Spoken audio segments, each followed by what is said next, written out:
All right. Well, I'm Christopher Herring. Good morning, good afternoon, and maybe even good evening to some of you. Today we have a very special program for our young global leaders.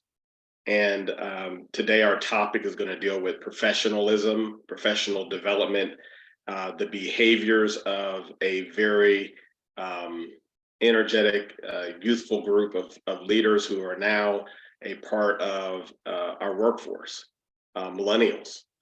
And I think that from my own experience, and I know that I have some of my experts here in Global Chamber, that we've all wrestled with this issue of how do we bring new talent into our organizations?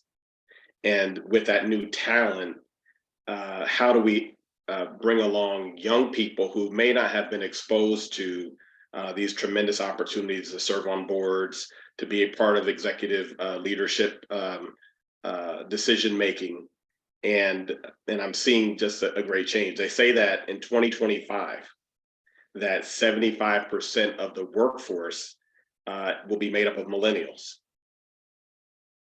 And so when we think about 75% of the workforce being made up of millennials, what are some of the things in which we as older, seasoned leaders, what do we have to think about when bringing along, and maybe even at an accelerated pace, bringing along leaders who some older people may not believe are ready for leadership? So today with me is we have Michael A. Rivera, and Michael is a part of Global Chamber San Antonio. He is a very dynamic young man who has done so many things. We call him Cowboy Mike. And so today I was disappointed not to see his cowboy hat, but Cowboy Mike is with us. And also the chairwoman from Global Chamber San Antonio, Monica Kova. And she is just graduated from the age group of our young global leaders, but she's probably the closest chairwoman in our global chamber that really does reflect this group. And so I'm very honored to have these two on today. And I want to start with Michael. Michael, you have a background in dealing with Texas's cattle, horses, ranching, and so I'm really going to enjoy this conversation because you are the essence of what Texas is when people think about what Texas is. So tell us in your own words about your background. Tell us about the things in which you've learned on the ranch. Okay, so as far as the background is concerned, it is quite diverse. So we do sell horses, competitive horses for team roping specifically. So those are rodeo events. And just being in that world, it teaches you to enjoy the time, enjoy the little things. My professional background is in senior living. So I've spent about 15 years working in sales, working with sales teams. And now what I do is I work for Pacifica companies. I've been with them for about 10 years. And it's almost a $10 billion company. And so what I do is now I'm going to all of the new acquisitions on the East Coast from Rhode Island down to Florida. And I'm helping the integrations. So aside of horses, I would say my specialty is people and getting the buy-in from people. Right now, pardon my attire, but I was actually helping in the dining room. I love doing that at these retirement communities because one, you get to know the residents, which are your customers. Two, you get to work with the people that are serving those customers. And three, you establish a level of respect because they say, hey, this corporate guy is willing to help us. You know, he's not just tucked away in an office, we're in a suit. And so I was an administrator at a retirement community. I worked there for about 8 years. And that's just my philosophy. I think nowadays, especially attracting these young people, you have to show them that you're willing to do what you're asking them to do. And outside of just pay, they want people to focus on individualization. So I always walk with my administrators. First thing I do at a new place is I walk with the head person in charge.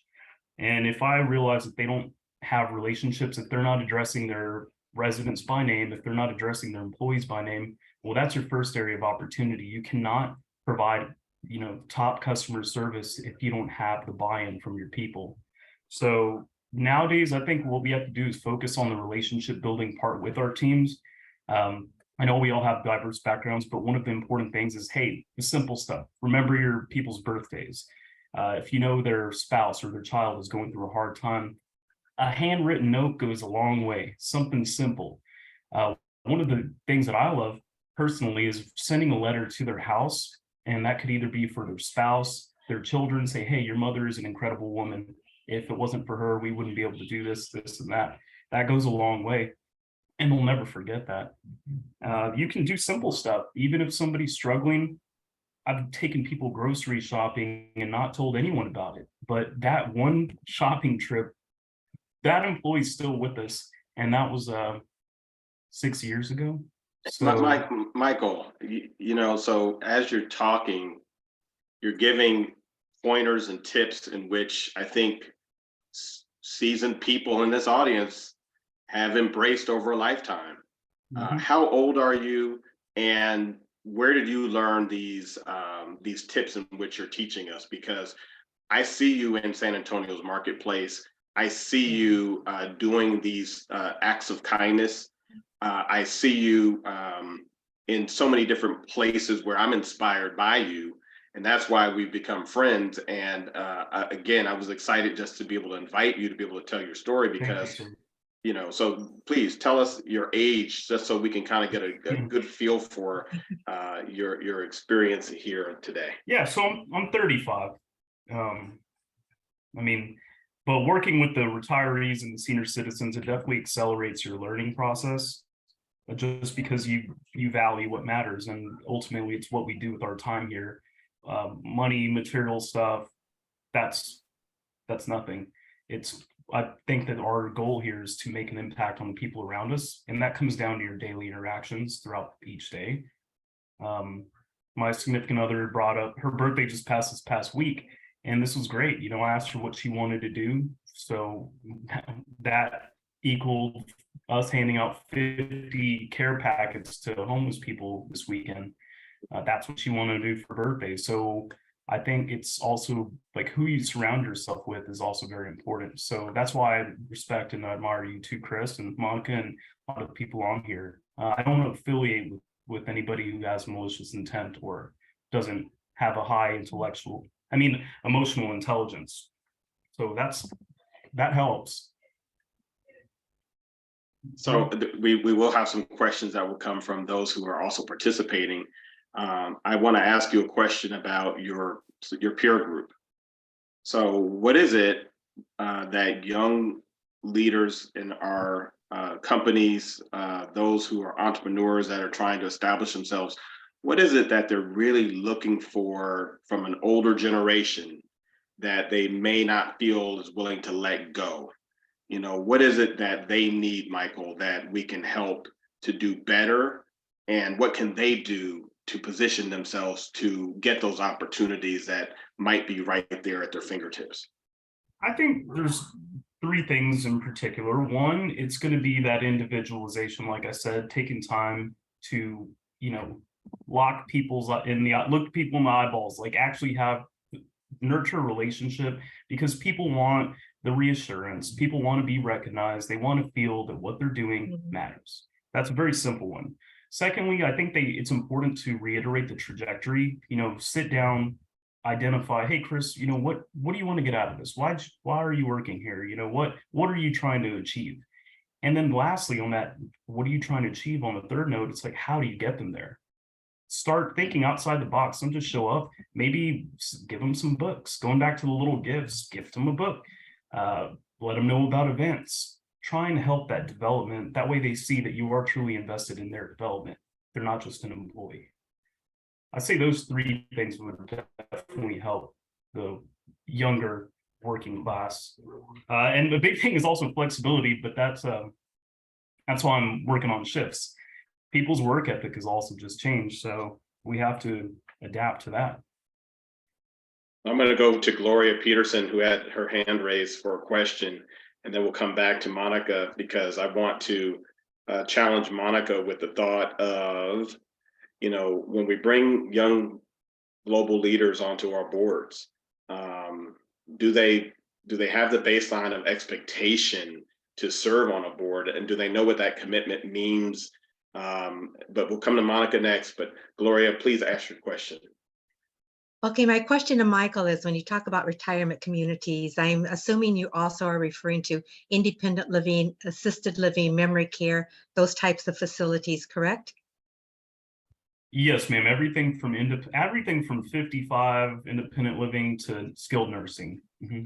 No, first of all, you are the epitome of a young professional. I will tell you right off the bat, you're a rarity. Definitely. My father, I have a personal experience here. My father is in assisted living. He's 95, and it's Montecito. I don't know if you've heard of that particular chain, Montecito, here in Phoenix. And, my father, and I think to play on what you said about you just really getting to know the people that you're taking care of. And my father owned a construction company. So his mind is still building houses in his head. So the biggest treat that they can give him, and I told them, because they have a concierge there, I said, when my dad gets bored and restless because he wants to build something, just take him on a field trip to Home Depot and let him walk the store. And you'd be surprised, because the adjustment of going from independent living into assisted living after we lost my mother was huge for him, as you know, for all the residents. But I think if you can find that connection, especially what did they retire from? What was their line of work? What kind of store or a field trip would help them relive that in their head? I think you still need to let them build in their head. Does that make sense? Makes absolute sense. Yes, So ma'am. I think what you said about walking and observing and even sometimes taking them out on your own, you are definitely a rarity. What a blessing. Yeah, no, they are the blessing, because a lot of people, they'll look at a senior citizen and one of the most insulting things to them is talking to them like a child. And people have the right intentions. Oh, hi, honey. Hi, baby. They don't like that. Yeah, no, they They're don't. just like us. They just live longer. But Yeah. take time to know who they are. What do they used to do? And one of the things that none of us really think about, it's like, how demoralizing is it to lose your independence? And what that means is, these people lose their house. They lose their ability to drive. They lose close family members to them. Either they passed away or they're just too busy to come see them. So little by little, things are being stripped from them. So I have a few non-negotiables, and one of those is with my people. They have to take time to get to know these residents. I've told people, hey, I don't think this is for you. I will help you with your resume, but it's time for you to get out. Like, there's just it's not just an industry that you can show up, just get paid. There's plenty of other jobs people can do. So, Michael, you are a master networker. You know everyone from the seniors to the mayor of San Antonio. Books are you reading right now, and what books are you providing to others? So one of the go-to books that I always give people are 4 Agreements. And sorry, they're doing an announcement here. I don't know if you can hear that. Okay, but the 4 Agreements, it's basically going to give you the foundation for the and I keep saying that, but the emotional intelligence, which is literally everything. If you don't have that foundation of emotional intelligence, nothing else is going to work out. So what that means is we often fall victim to our own emotion and our emotional responses, because it's a very human thing to do. But the more that you can refine that and the better control that you have of those reactions, it's going to help your relationships. It's going to help your professional development. It's going to help the conversations that you have within yourself, because we're constantly battling that voice.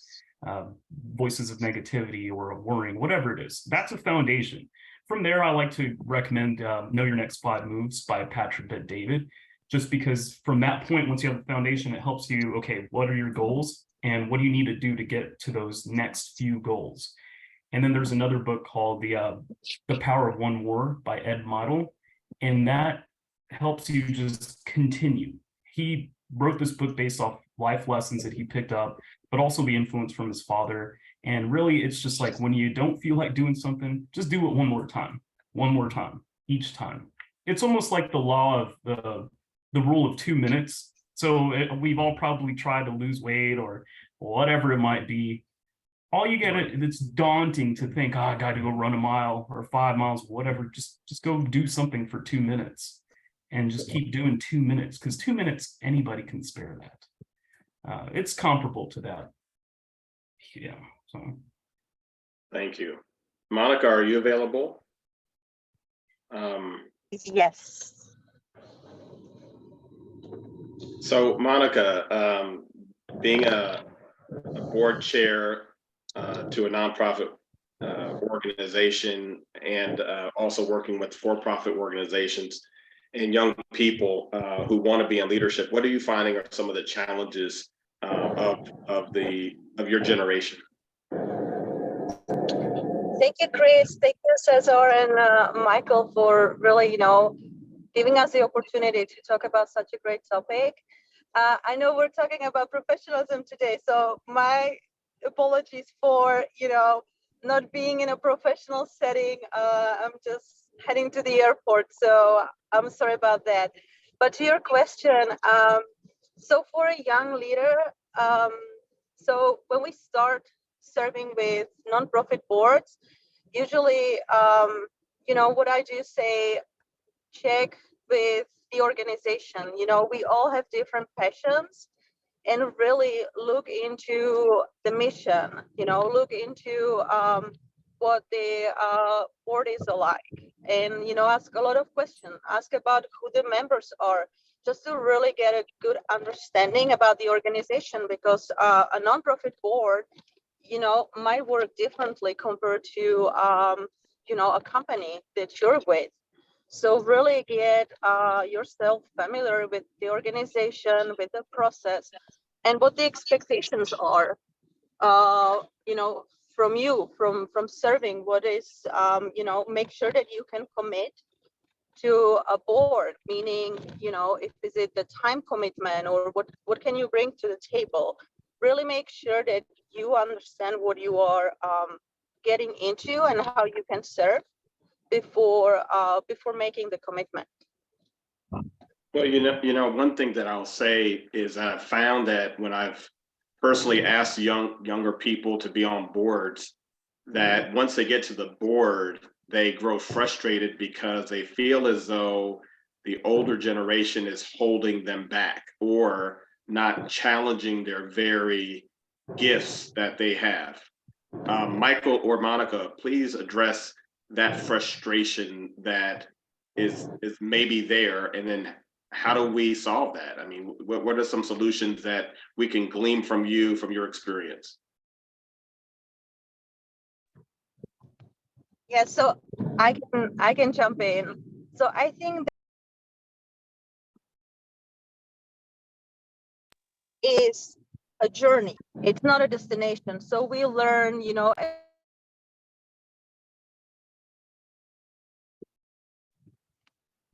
we constantly, develop our skills.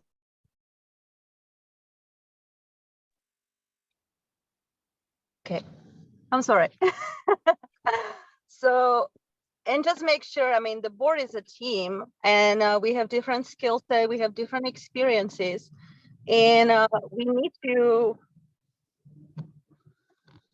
to collaborate, right? So just learning what are the strengths and how we can, with the older generation, how we can work together. So young leaders tend to be maybe have, be more flexible, have the vision, so the older generation or the older leaders should see that, or give the opportunity for the new or young leaders to really implement their ideas as well. Well, to be able to implement one's ideas means that there has to be a willingness to take a risk.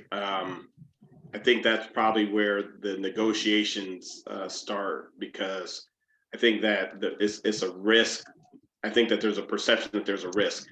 I think that there's another question, and I want to go to Ms. Rukio. Do you have a question? You can unmute.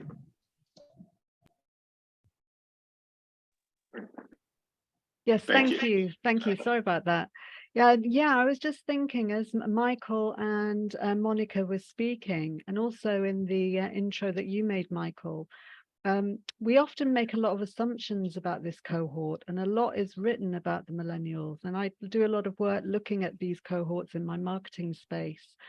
And I think rather than always trying to encourage them to follow our models of leadership, there's a lot of exciting areas that we can learn from them, and particularly in this new era of AI and technology. And we know the millennials are particularly tech savvy. I think we can learn a tremendous amount. And I think Michael, in his descriptions of his leadership values, has really touched minds and hearts, because he's definitely an empathetic leader, which is what the world is talking about a lot now, post-pandemic. So I think rather than us trying to shoehorn the millennials into our way of working, I think we can learn a lot from their ways of working: flexibility, openness, different work ethics. I think the world is changing, and I think it needs to be a greater balance of power between the generations. We need to share and reciprocate. Michael, do you have a response? Yeah, so that's great, and that is wonderful insight. I do agree, because often there's a situation, and one of my favorite things to do is look at it from the outside and look like from a higher perspective. But one of the key factors in implementing a solution is talking to the people that are doing the job, the people in the mix, the people with their hands in the dough every single day. So it's so easy to come in and be like, all right, guys, you need to do A, B, C. But what's nice is, all right, Chris, you work here, but what do you think what could we do to fix this situation? So maybe if we have those types of conversations with millennials coming onto the chamber, ask them what they would do. Another retention tool is implementing their ideas, because if they see, oh wow, Chris actually implemented my idea, that's just ongoing reassurance. So yeah, that's a good point. You have terrific leadership skills, Michael. Really inspiring. Thank you very much. Thank you. It was a very easy decision once I met Michael to bring him onto the board of Global Chamber San Antonio. It was a very easy decision, and I just find that being able to also know that the ideas and the skill set that he possesses, of course, I think to the last comment, you take people like Michael and you let them lead, because there's really no threat to. I think that people perceive that there's threats when we, but really the threat is only to the individual who is threatened, right? It's the fact that I'm seeing myself vulnerable to losing my spot, and that's where I think that the real friction comes. So I appreciate those comments. Dana Austin, do you have any thoughts, comments? You have a number of young leaders that work in your Global Chamber at Atlanta and in your profession. Open up the mic to you. Thank you, Christopher. Yes, we have some young interns in our sphere for Global Chamber Atlanta. As a matter of fact, they're high school interns. And what I will tell you is that when I think that we are giving them the most, I learn so much from them. I learned so much from them. So I'm open, I'm amenable. We provide them the opportunities that we state we were going to provide for them. But I'm open to what they want to teach, how well they do it, their thoughts around it. And I think it's really echoing what has been said for the most part throughout the morning or this afternoon, recognizing that they come with value, that each individual comes with the value and talent and experience. While theirs may be limited in years, it's definitely not limited in its impact. And I see them no different than someone who's 18 or 48 or 68. They have worth and value. So bring them on board. And if we said we're going to allow them to do something, give them the free range with guidance on what your expectations are and allow them to do it and to do it well. Thank you so much. I see that we do have a Global Chamber intern that's signed on, and if you want to bring up your camera, that would be great, because I think that an important part of what Global Chamber, even with today, what we're demonstrating is the fact that we do have our own intern, we call them. We have our own internship or volunteers program as well. And we do believe as an organization to bring up the next generation to be the leaders of tomorrow.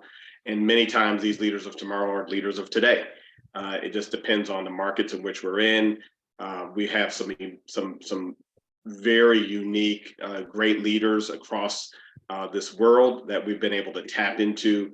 And I'm just so proud that I'm associated with Global Chamber, because we are really trendsetters, and we're able to do things much differently. So to our Global Chamber headquarters intern, what are your comments about today's discussion about professionalism, professional growth, and some of your expectations in your internship experience?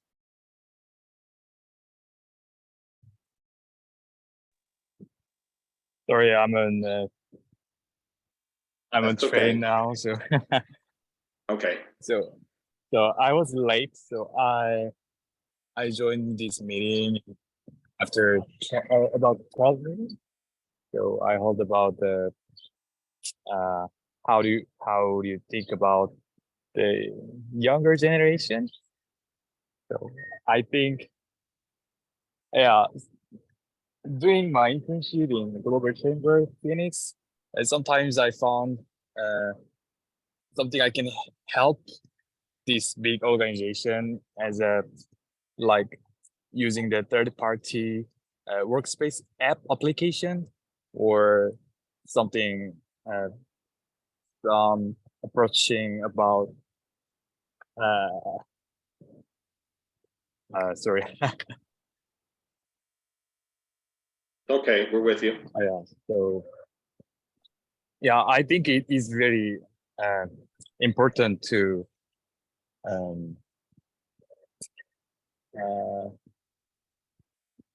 sorry, my English is not very good, so I'm thinking.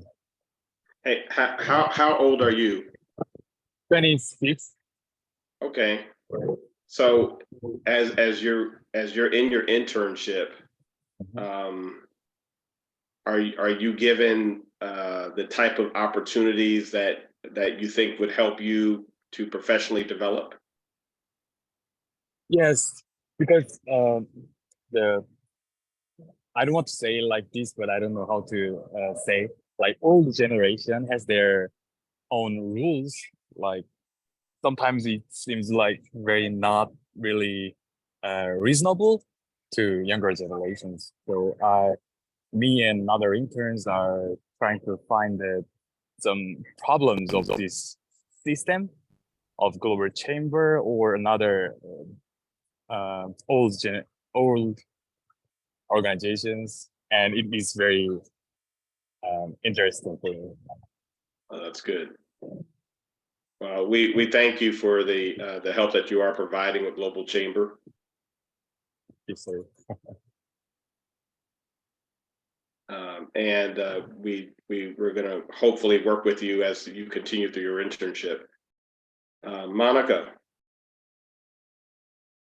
what are some of the recommendations that you have for young global leaders moving forward? So I would definitely recommend them to, reach out to the organizations that you are, interested in. So find your passion, find what really drives you and why would you like to serve. So, and then don't be afraid to reach out to, to the leadership, ask questions, make them know that you would like to get involved. So maybe you would start, as a volunteer, or maybe you would start as, joining the board. So it really, do your homework, learn about the organization, don't be afraid to reach out. And yeah, it is a two-way street. So it's, it's your part as a young leader to be proactive, but also it's the established leadership who needs to create the opportunity. So really, open the doors for you. So that's why I'm really, grateful for the Global Chamber, for our Global Chamber San Antonio, for your leadership, Chris, who you really invited us young leaders to serve on the board, and really gave us the opportunity. So if you are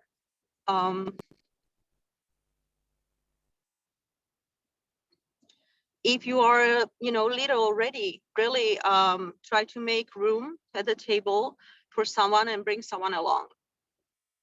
Monica, I think that there's also this thing that once a young global leader or a young leader is brought to a board, that there has to be some form of training, an orientation from the board, because I think there are a number of assumptions that are made when people join boards. I mean, typically when you join a board, you've arrived, you've been vetted, you've been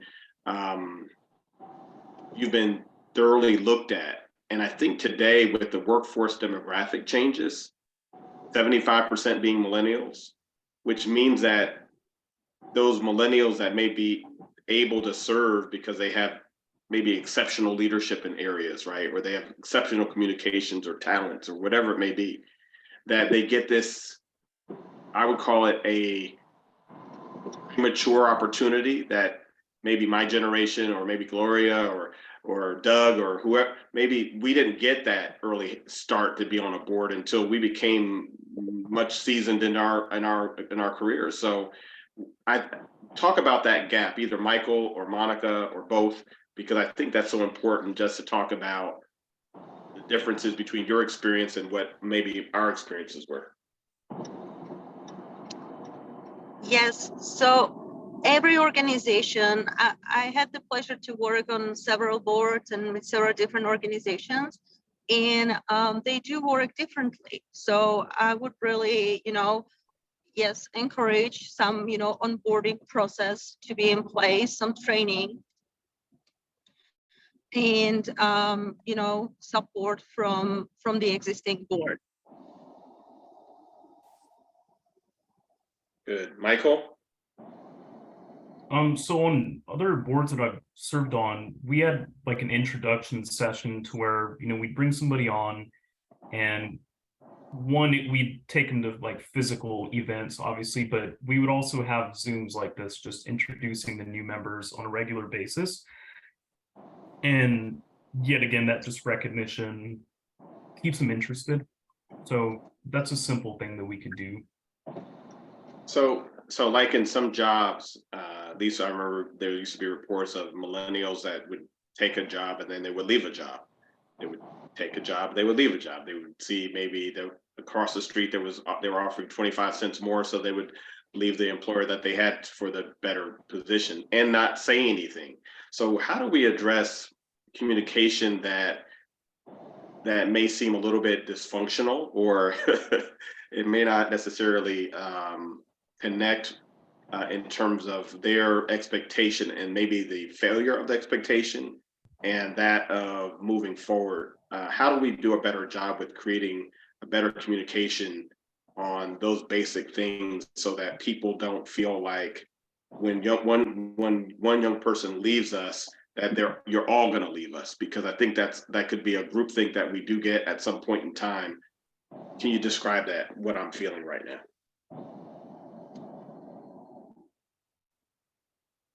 Sure, I can jump in. So the workforce is changing, as Chris mentioned. So, but I think before, or to prevent someone from leaving the organization, really to Mike's point, really get to know the person, right? Create the environment where they thrive, create the environment where they feel they belong, and also, make sure that their, ideas or, their strengths are really being utilized, right? It's somewhere where they really feel that they can add to the team. They can drive the team. And if they do feel that, they're valued, that they bring, something to the table, they move the mission, so they would, stay. You mentioned the communication is really important. So again, that needs to be in place, like continuous communication, between your team, just letting them know also what your needs are, what your ideas about, what your skill set is. And if you're feeling that, giving some feedback, if you feel that something, you are moving the organization or you're not. And if not, then let's have the conversation and see how the team can, support you, the board, how can they support you? Okay, Michael? With the communication tools that we have nowadays, it's pretty simple. Like having a group meeting or WhatsApp, like any of those outlets are very simple, because just some place that we can probably have all the people in, because a group text, you're capped, right? But most organizations will have like a group meet channel where one folder might be upcoming events, another folder might be FAQs, another folder might just be an open chat for everybody. I think that's really in with the younger workforce coming in, because I've implemented that at a couple of the communities and it's really helped. Like, if Gloria was going to bring her father to come visit a place, it's like, send a message, hey, Gloria's coming at 2:30. It's just a little reminder, like, oh, okay, guys, we got to make sure we clean up, before that. So we can implement that with the chamber, and that way they have an open line of communication with you, Chris, and with you, Monica, like the big cheeses. Can you make the folder, the big cheese? You're labeling me across the globe right now, Michael. Stop that. Who moved the cheese? This is great. I see in the chat where Gloria talks about women and her generation and today's women having a better opportunity. Monica, do you want to comment on that in terms of the opportunities that women have today on boards? Young women particularly, please. Yes, I do. Thank you for the comment. Yes, I definitely recognize that. And it just didn't happen overnight, right? So it was the hard work of, all the other, women and advocates and, men as well, to really, making sure that, we have diversity on boards, and we're still working on it, right? But we're moving the right direction. So yes, and again, if you, not just you as a woman, but also having some, advocates, right? Having sponsors, having mentors who help you, get to where you would like to be. So always, bring someone along, also have the responsibility, or, give back, like you have the seat at the table, so create another seat for someone else. That's a great comment.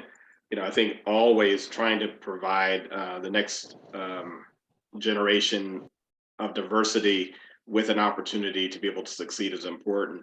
When we talk about diversifying our boards and so forth, we have to look at the age as also being a part of diversity. And so when I had a recent challenge where I was asked to help to diversify a board of global ties in Iowa. And when you think of Iowa, you probably have one basic thought of what that looks like. Iowa is the heartland. And it's pretty white-ish. And so the leadership said they wanted to diversify. And so they asked me to help them. And today they have a diversity of ethnicity, of race. They have the diversity of youth. And in fact, with the younger leader who was brought to the board, they took her to, and she's Hispanic, they took her to the Global Ties National Conference, and she was able to interact with some of the older members. And I just found that that's probably one of the best investments, because now that young leader is truly bought into this organization. And I think that's where we, as senior leaders who have been in these organizations, we also have to find out how to build up our young leaders so that they have a true stake and that they want to stay, that they want to help grow the future of the organization. Michael, I saw your eyes twinkle. So what do you have to say to that? No, I mean, just like I've been saying it, I've no input on. I'm just listening. I'm good. Very good, very good. Gloria, do you have any other questions? Oh, I see Ms. Rocco has another question. So yeah, it's more a point really, Michael, and I think it's just transpiring from the conversation. I think what Monica has really made clear for me is that the millennials are taking up their space on the boards. They're honoring themselves. They're taking up space. They feel they have the right to be there. And I think we, the older generation, can learn from that and continue the work done by our predecessors by also taking up our space, taking up the seat at the table, you know, irrespective of race, age, gender, what have you. So we all need to work together to pull and be more confident and say, look, we are skilled, we're talented, we have a right to be here, we have a voice. So I think it's a great example that Monica has given, and I think it says a lot for the rest of us as well. So we need to work in unison. thank you. Monica, I see the message in the chat. Sorry, from Jim. He says it perfectly. Despite my experience, I strive to improve the company's systems by offering various ideas with an open mindset. That piece is huge, with an open mindset, because that removes the ego from it. But you know, he has unique insight that he can offer. Any set of eyes, any new perspective could potentially be a good solution. But that was a perfect, he put it very well in that chat. Santosh, I think if that's how you pronounce your name, and I apologize if I made an error. Do you have a comment that you would like to put forth? Yeah, it's a great conversations towards young leaders. I myself in this particular generation, I'm just 27 now, and I took up that chair with Global Chamber as an executive director for Bangalore chapter in India. So I started my journey very, very early after my class 10 grade in terms of business, and been part of organizations in terms of leaderships. And certainly what my comments are basically is basically towards following up your values and ethics is majorly important. Being a young leader, of course, most of the young generation like me are basically a wanderer in the market, you know. So you turn on and on and on and on, but then at the end of the day, you just pissed off because you don't get anything, right? So it's very important that you stick to your points. Just giving my own example that I wanted to be in defense because none of my parents are from defense background, but I studied in a defense school. I wanted to be into, kind of an army or air force or navy kind of a thing. But then the destiny did not allow me there. I took up my exams. Um, I passed everything, but then my parents did not allow me. But then today, I can proudly say that I'm carrying containers as an exporter to other countries across the borders, because a navy's job is to just to protect the lands, homeland. But then a guy who is into exports like me, we are basically into exports, so we basically sell containers and export the stuffs. So I can say that the transformation to me was has come up to me after, guess, 8 to 10 years down the line, that my destiny is towards doing business globally and not being into defense. So yeah, life teaches, and of course, meeting the right people at the right stage also matters a lot, because um, for me, my mentor was my father. So I was just groomed, valued, ethics, learned everything. But then I wanted to go out. So my parents were go out and see what's the world. So I went out and wanted to see what's working around, what's not working, maybe unethical, maybe you don't know because you're too young and you might feel that what everybody pleases you might be nice to you. But then that's how it is. So I think younger generations have to understand more and more of how they speak, how Mhm. whom they're hanging out, uh, what are they up to, what are their values up to, and what they can do in the, I mean, bed 10 years of what they have, so that they can land to a bright destination of what they speak. So yeah, those are my thoughts, and happy to share my thoughts here. Thank you. Thank you. Thank you. Thank you. Thank you. Thank you. Um, this is insightful. I believe that we have to have more conversations. I would even offer that perhaps there should be some level of training orientation that could be provided to organizations as a whole to this new value stream proposition of enabling young global leaders to be able to participate in boards, in advisories, in steering groups, and then I think that there should be some level of a feedback loop that's established so that we can only improve.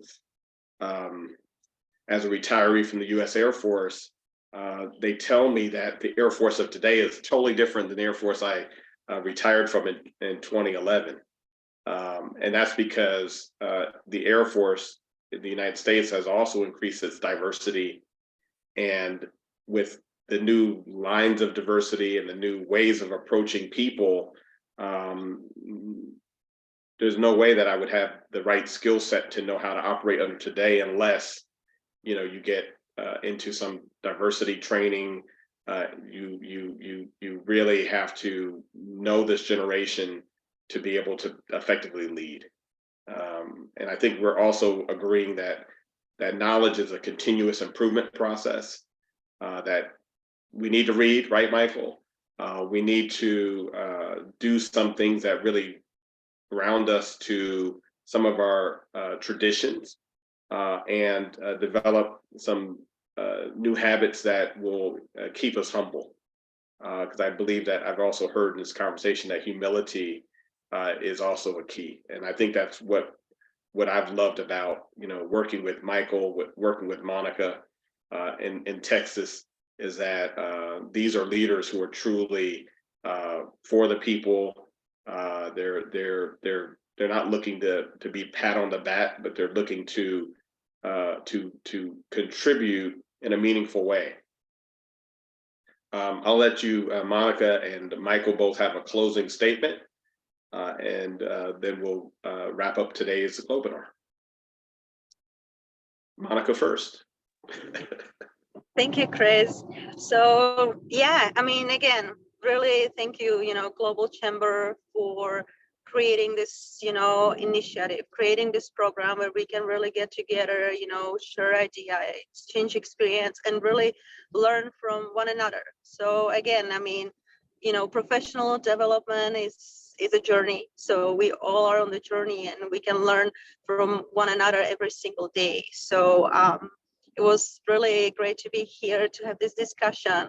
I'm really excited about, the follow-up, conversation we will have, because, I've heard great ideas that can be actually, turned into action plans and really, implemented. So I'm excited about that. And for sure, I've learned some, I'm taking some nuggets of wisdoms with me today. So thank you so much, everyone, for being here. Well, thank you, Chairwoman. I appreciate your leadership. I appreciate you, and I appreciate your drive. And I'm not just talking about your drive to the airport. I'm just talking about your drive and your passion to do the best. Thank you so much. Michael, I just want you now to think about, as you think about this close, about your very early beginnings, and the fact that you're connected to nature more so than anybody else. You've learned something through working through God's creation. And I think that's helped to make you the person you are today. So give us your close, and thank you, my brother, for being a part of today's Globinar. Yeah, no, I appreciate the opportunity, Chris, and everybody else's time, the words of encouragement, all that. It's hard to hear like positive stuff about yourself. It's like, okay, yes, but I do appreciate it. And like Santosh, that was taking a chance in grade 10, like that, remarkable stuff, you know.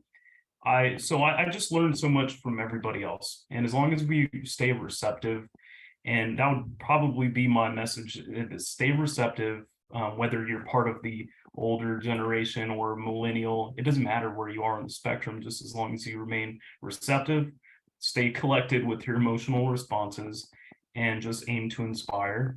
The idea of, you know, losing a position to someone or somebody doing better, I don't worry about that, because technically there's people that I train that are probably going to replace me, but that's good. Like when they do, that's like great, good job.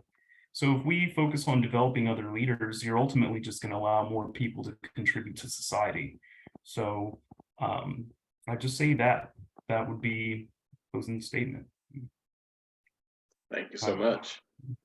Well, again, my name is Christopher Herring, and I had a great pleasure and joy to work with each of you today on this Globinar that really talks to young global leaders about today's challenge. And I'll say to our senior leaders who may see this in recording, be flexible, be open, bring young global leadership talent to your organizations, and don't give them any type of ceiling. Just give them the limitless opportunities that are present in your metros, and you'll find that you'll thrive and you'll do really well. We've done well in San Antonio, thankful to exceptional young global leaders who keep pushing and pushing and pushing.